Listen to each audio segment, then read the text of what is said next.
Nongeye kuba ikaze rero gusobanukirwa 5 TV nkaba nizeye ko mukomeje kugubwa neza ubuntu bwa data bukomeje kubana namwe. Hari abantu benshi batekereza yuko ngiyo umuntu yizeye Imana ibibazo bye bihita birangira.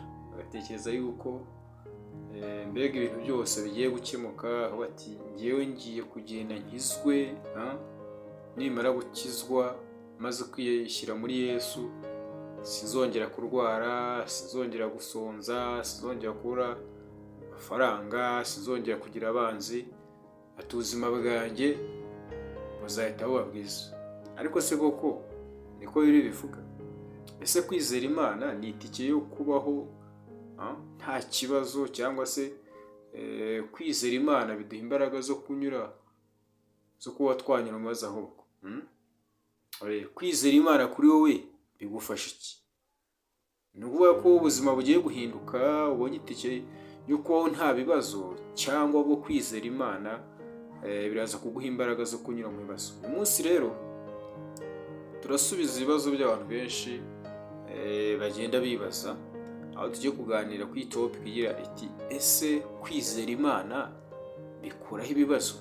Iyi rero nisobanukirwa 5 TV, tukaba twizeye yuko abantu muje mutugana muri bashyashya mwaza gukora subscribe kugira ngo ibiganiro byacu nk'ibi ngibi, ibiganiro by'ubwenge bijye bibageraho 5/5. Rero ubane natwe ukurikire iyi video kuva itangiye kugeza isoje, kugira ngo ubanze umenye ese gukizwa ni iki, kwizera Imana ni iki, ese nyuma yo kwizera bigenda gute?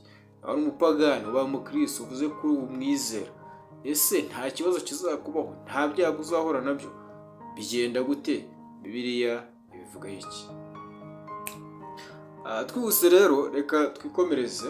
Ni ukuvuga ngo ubundi ubuzima bw'umuntu wese ni ukuvuga ngo buba bugomba kugira ibihe byiza n'ibihe bigoranye cyangwa se bikomeye. Rero hari igihe umuntu yizera Imana ariko ugasanga n'ubundi ikibazo kiracyahari. Rero umuntu ashobora kwizera Imana ariko akagira ibibazo by'amafaranga, ashobora gukunda Imana ariko akanyura mu burwayi, ashobora kuba umuntu usenga ariko akagerwaho n'ibibazo ndetse n'ibigeragezo. Rero ibi bituma bamwe bavuga bati ese Imana iri kumwe nanjye koko? Ibyo kintu usanga abantu benshi batekerezaho, ndetse nawe urimo. Ariko se ikibazo si uko Imana itumva cyangwa se idakunda umuntu, ahubwo hari icyo tugomba kumenya. Kwizera Imana icya mbere ntabwo bisobanura kubura ibibazo, ahubwo bisobanura kutanyura mu bibazo uri wenyine. Mbere wari mu bibazo wenyine, ariko nubwo hari noneho n'Imana igeze gute? N'Imana irahari. Rero hari ibibazo abantu b'Imana bagiye banyuramo. Niba kwizera Imana gukuraho ibibazo byose, twakwibaza impamvu abantu bakomeye muri Bibiliya bagiye banyura mu bibazo nanone bikomeye. Urugero ni ukuvuga ngo nk'urugero rw'ibyo tubasha kubona, turaza kubona nka Yobu. Turaza kubonamo Yobu, ibibazo byamubayeho, tubona ahura n'ibigeragezo. Hanyuma kandi hano Yobu ngo yari umuntu ukiranukira Imana, wizeraga Imana, ariko yabuze ubutunzi bwe, abura abana be barapfa, ndetse n'ubuzima bwe mu by'ukuri tubona yuko bwahungabanye. Ni ukuvuga ngo iyo usomye nko muri Yobu cya mbere 21 havuga yuko ngo Uwiteka niwe watanze kandi Uwiteka niwe watwaye, yaramuhaye kandi ngo ni nawe wagize gute? Nawe wisubije. Wasoma muri Yohana, Evangelio Yohana mu gice cya 16 ku murongo wa 33, aravuga ngo Yesu yaravuze ati muzagira amakuba mu isi, ariko nimuhumure natsinze cyangwa se nanesheje isi. Mugira umubabaro, mugira amakuba, mugira ibyago, mupfusha mugira gute na gute, ariko ngo nimuhumure njyewe nanesheje isi. Rero kwizera Imana no kuvuga ngo biduhindura cyangwa se biduhindurira uko twebwe tugira gute, uko dufata ibibazo. Rero hari abantu babiri bashobora guhura n'ikibazo kimwe ariko bakabyitwaramo nanone mu buryo butandukanye. Uwo umuntu adafite kwizera ashobora kuvuga ati byarangiye nta cyizere gihari, ariko umuntu wizera Imana aravuga ati ni ikibazo gikomeye mpuye nacyo, ariko Imana ikomeye kukirusha, cyangwa se Imana ikomeye kurushaho. Rero kwizera mu by'ukuri ntabwo guhindura buri kibazo ako kanya, ahubwo kwizera guhindura umutima w'umuntu hagati mu kibazo. Niyo mpamvu Pawulo yandikira ab'i Roma mu gice cyaho cy'umunani ku murongo wa 28 yagize ati tuzi yuko byose bifatanya kutuzanira ibyiza.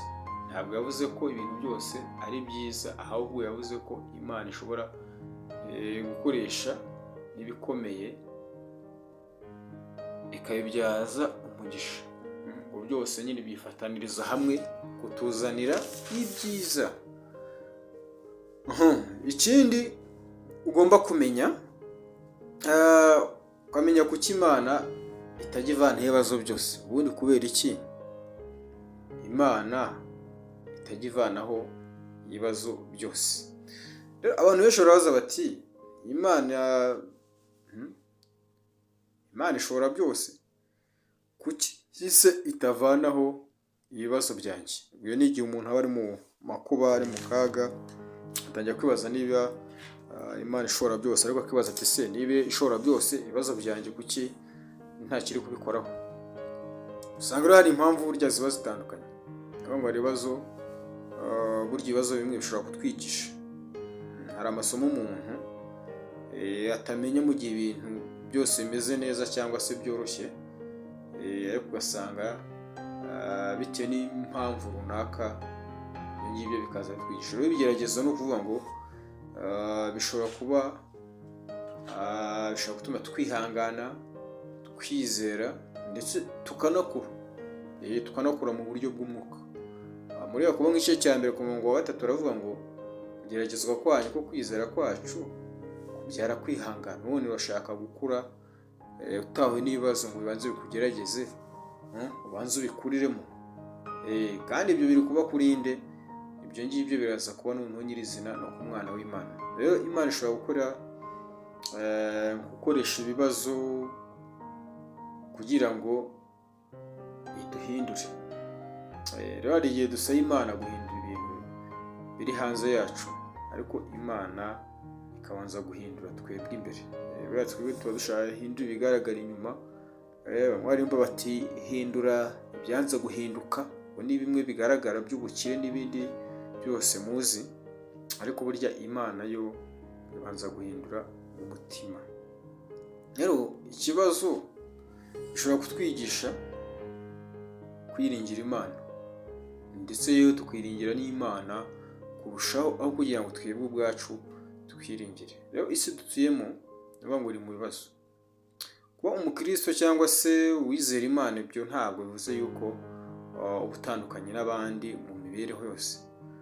Burya imvura igwa ku bantu bose, ntabwo imvura igize ivuga ngo ndagwira wowe kubera ko wizera, ngo none uriya kubera kutizera ngo mubwire oya. Rero imvura igwa ku bantu bose, nako ari nta n'itandukaniro. Uwizera Imana nawe afite kwishingikirizaho. Ni ukuvuga ngo Imana yo ikora byose kandi ikabikora mu bushake bwayo. Rero kwizera Imana bidukorera iki mu bibazo, cyangwa se bidufasha iki? Ni ukuvuga ngo icya mbere ni uko kwizera Imana biduha ibintu bitatu: amahoro hagati mu bibazo. Umuntu ashobora kuba afite ikibazo ariko akagira amahoro kuko azi ko Imana iri kumwe nawe. Ese wizera Imana, iyo ufite ikibazo ubundi muri wowe umeze gute? Icya kabiri, imbaraga zo gukomeza. Hari igihe igisubizo kidahita kiza, ariko Imana ikaguha imbaraga zo kutagwa. Ikindi cya gatatu, icyizere cy'ejo hazaza. Uwizera Imana wese amenya ko ikibazo afite uyu munsi atari cyo kigena ubuzima bwe bwose. Ubundi se nawe wibaza uti, ese kwizera Imana bikura ibibazo? Igisubizo ni iki? Igisubizo ni oya. Ntabwo kwizera Imana bivuga ngo bikuraho ibibazo ako kanya, ariko kwizera Imana biduha imbaraga zo gutsinda, kutavunika, ndetse no kugira gute, kutavunika ndetse no kumenya ko Imana iri kumwe natwe.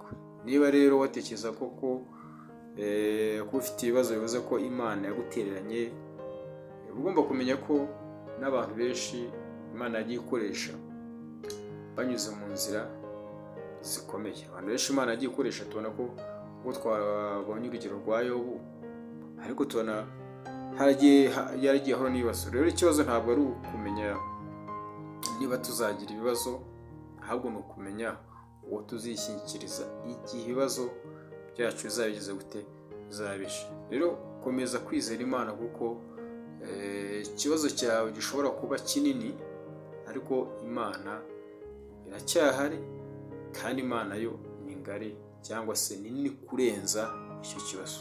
Rero niba iyi video yacu ikuguye neza, sangiza n'abandi kugira ngo nabo bibuke ko kwizera Imana atari ukubura ibibazo, ahubwo ari ukubona imbaraga zo kukunyuza muri ibi bibazo, izo akaba ari imbaraga z'Imana. Iyi rero ni Sobanukirwa 5 TV.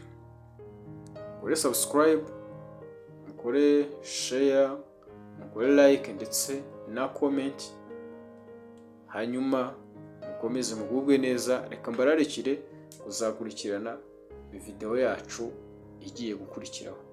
Shalom shalom.